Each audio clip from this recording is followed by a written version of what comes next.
What's up, guys? So this car is the reason I sold my last car.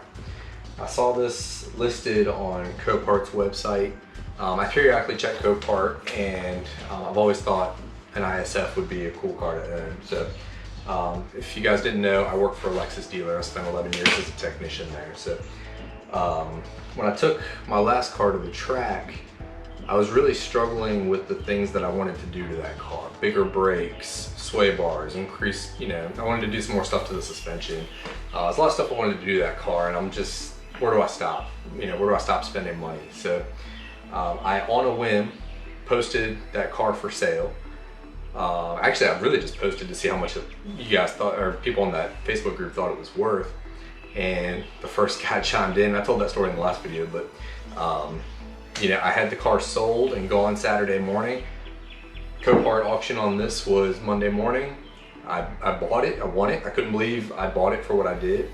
I've made some posts in the forums, and there's a lot of questions on what I bought it for. I'm not really gonna disclose that. I don't really want people to get into my finances. If you knew what I sold the other car for, it was about what I paid for this before even like buying parts for it. So my plan is to put it back to stock. I'll probably do suspension. It's got some cheaper coilovers on here that I'm not a fan of, so I'll change those. It has the coolant plate, the valley plate is leaking on this car. If you know about these cars, that's a pretty common thing, and it's a huge repair. Fortunately, I spend a lot of time as a technician and I can fix it myself, so that will be way later. But my biggest concern on this car was the frame rail. So in the pictures, I couldn't really go inspect the car, so it was a lot of unknown. This could have been a really bad situation, and I don't even really know how bad it is, but I'm feeling better about the situation. I actually found the previous owner on a Facebook group that I'm on, and I've actually talked to him. So this is a head-on collision. Somebody hit him in this corner, but what's cool, and I'll show a video, this is the impact brace, and it had a little bit of an impact right here, but the frame rail looks like it was untouched. So really happy about that.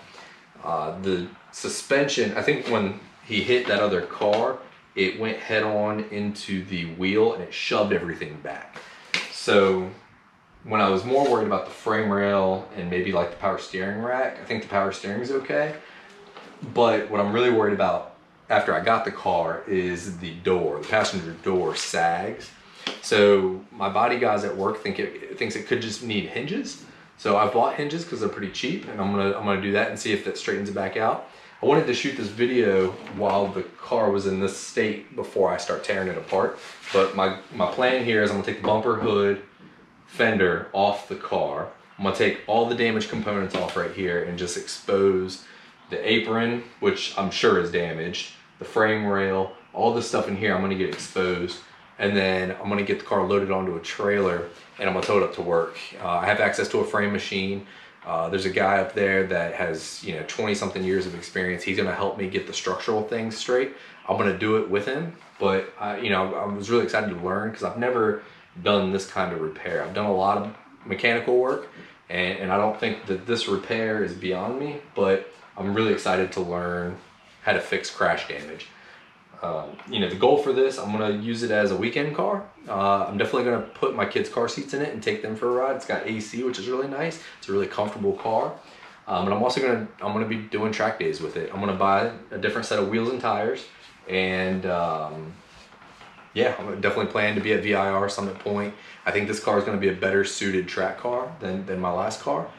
If you don't know about these cars, it's a 5-liter V8. It's based off of the engine that's in the LS 460, which is a 4.6 liter V8. This has been tuned by Yamaha, or it was built in conjunction with Yamaha. It's got 416 horsepower. It's got an 8-speed automatic, which would usually turn me off, but this is a direct drive transmission. So after either first or second gear, the torque converter is in full lockup, and the paddle shifters are actually really nice. So I'm pretty excited about that. With the 2011s and up, you get an actual limited slip. You get a different gauge cluster that has a huge tack in the center.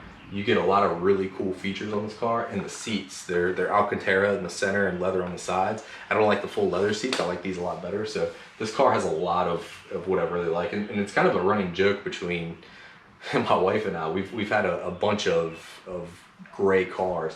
I have a gray Tundra right now. If you can see that car in the background, that's her red NX, which broke our gray streak, but just so worked out that this is dark gray as well. So I'm keeping that streak alive, even if she's not. So I'm gonna show, you know, some video around the car, but after this, I'm going to, you know, take all these parts off and see if I can expose all the damage on the car. And I don't know the extent of it, so I'm feeling good. I'm feeling like I can get a lot of these parts cheap from eBay. I'm gonna use aftermarket, or not aftermarket. I'm gonna use used parts from eBay. I've gotten a parts list of everything that I think is wrong with the car, everything that I know at least. And with my discount at work, it's actually not as bad. Like this hood, I thought this hood was gonna be like $2,000, $1,500, and it's a fraction of that at my cost. So not gonna reveal that. Please don't hit me up asking for discounts on parts because I can't get it for you. But this, you know, with me being in my position working for the dealer, I think this is gonna be a really fun car, an easy car to fix. So I hope you guys like it. I hope you're excited about it. I hope that maybe I, you know, just hope it's a fun project. So thanks for checking it out.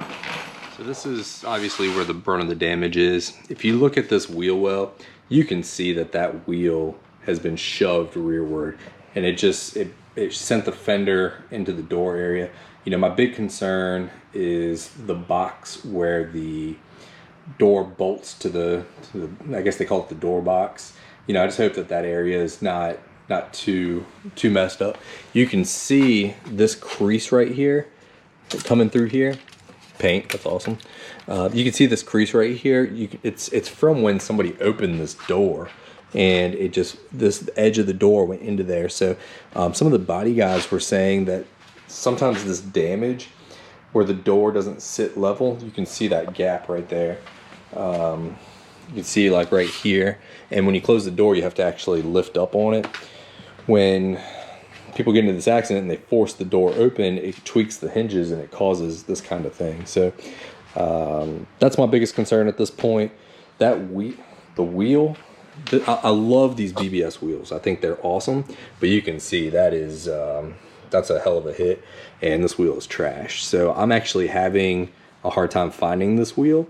That wheel is probably going to be my single most expensive part at this point, which is just crazy.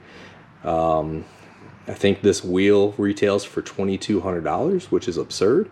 And I can get that, I think, around $1,500 is what I'm seeing it for. But I'm not spending $1,500 on one wheel, so I got to figure something out because I do like these stock wheels. This is what I was talking about in here.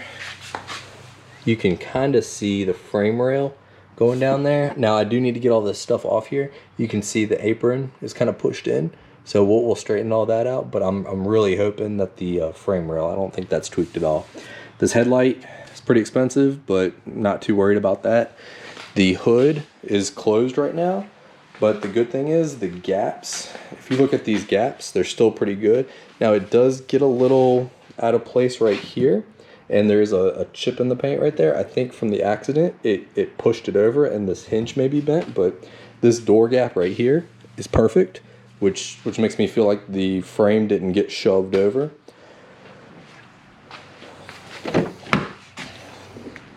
Inside the car, again, if you know about these cars, you know that there was a warranty extension, not a recall, warranty extension on the door panels and the dash. The previous owner already had that done, which is really nice. So these door panels, all 4 of them, and the dash are all brand new. I will need to replace the steering wheel airbag and the knee airbag. Not a big deal. Those parts, even at my cost, are really expensive, but I found some used ones on eBay that I'm going to go for.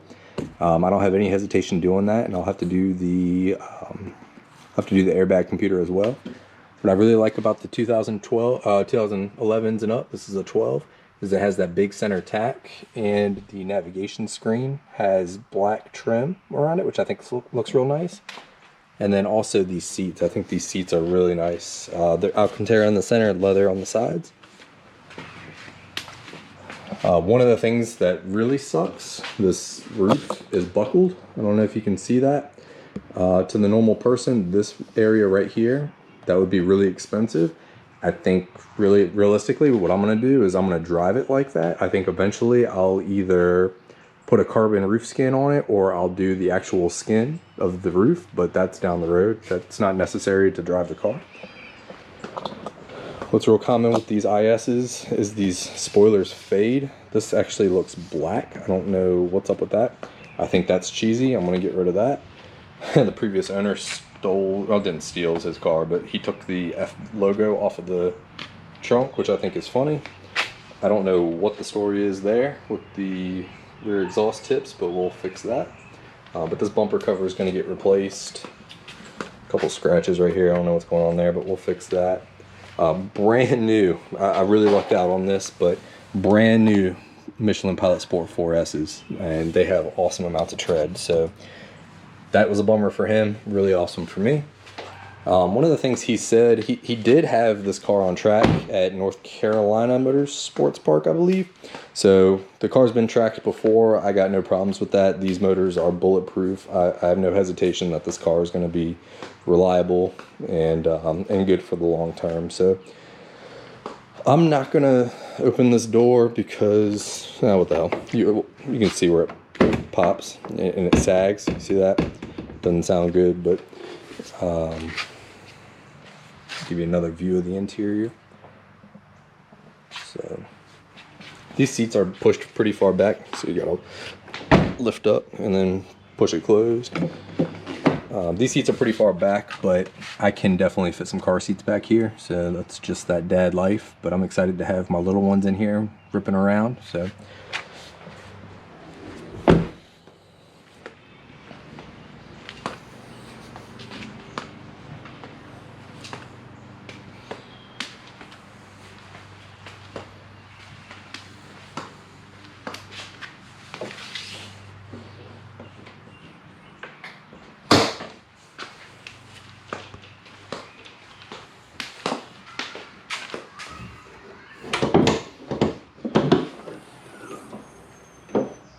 and that's the under hood. So with all new cars, you get lots of plastic engine covers, so no surprise there, but it does have AC. What I really like is the radiator and the condenser did not get hit, so all of that stuff is good. I don't have to worry about it. Yeah, I think overall this is going to be an easy fix. I'm excited about this. So let me know what you think, and yeah, look forward to the next video.